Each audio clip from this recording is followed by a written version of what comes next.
Assalamualaikum warahmatullahi wabarakatuh. Hai teman-teman, kami dari kelompok 7 yang beranggotakan saya sendiri, Jessica Brianti dengan NPM 2311110150. Perkenalkan, nama saya Siva Anggia Prilia dengan NPM 23111028. Perkenalkan, nama saya Sinta Akrara dengan NPM 2311100329. Perkenalkan, nama saya Nazman Jalil dengan nomor NPM 23110095.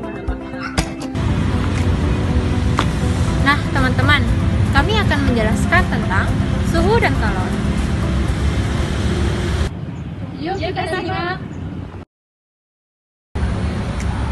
Teman-teman, ada yang tahu nggak sih apa itu suhu? Suhu adalah besaran yang menyatakan derajat panas dingin suatu benda. Nah, alat untuk mengukurnya yaitu termometer. Yuk kita simak video selanjutnya. Indra peraba seperti telapak tangan tidak dapat menentukan secara tepat derajat panas dan dingin suatu benda. Tangan hanya dapat memperkirakan panas dan dingin suatu benda.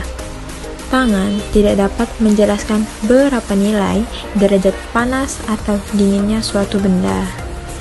Nah, dalam ilmu pengetahuan alam, untuk menyatakan tingkat panas, dinginnya suatu keadaan, digunakan suatu besaran yang disebut suhu atau temperatur. Ukuran suhu terbagi menjadi 4, yaitu Celsius,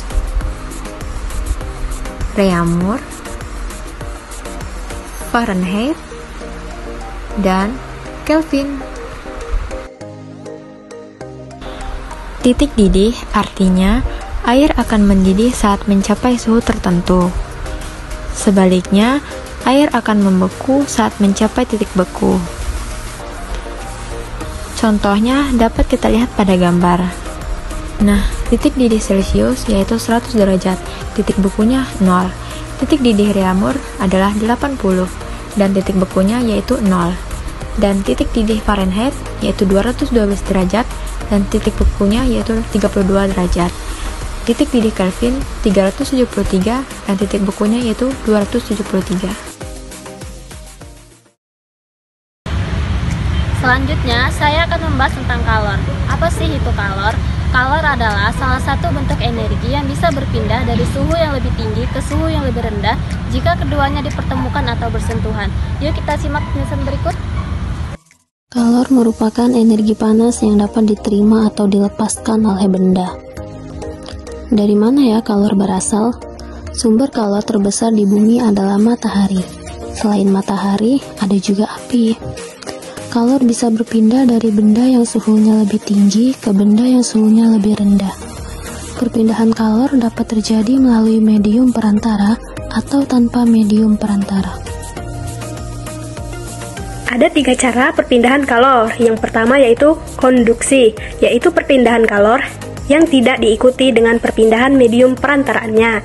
Perpindahan kalor melalui benda padat biasanya terjadi secara konduksi. Contohnya perpindahan kalor dari kompor ke panci atau perpindahan kalor dari setrika ke pakaian.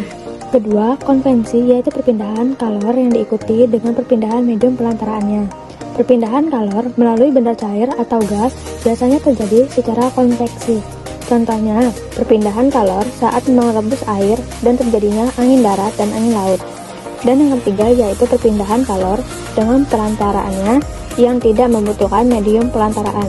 Contohnya, panas matahari yang sampai ke bumi atau panas dari api unggun.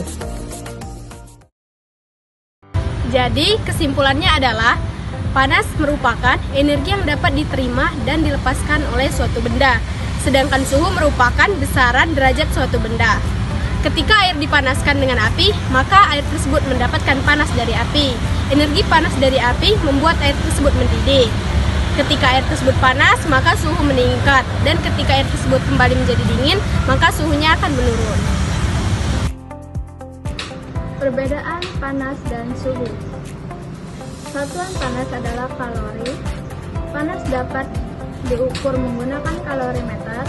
Panas dapat berpindah dari benda satu ke benda lainnya.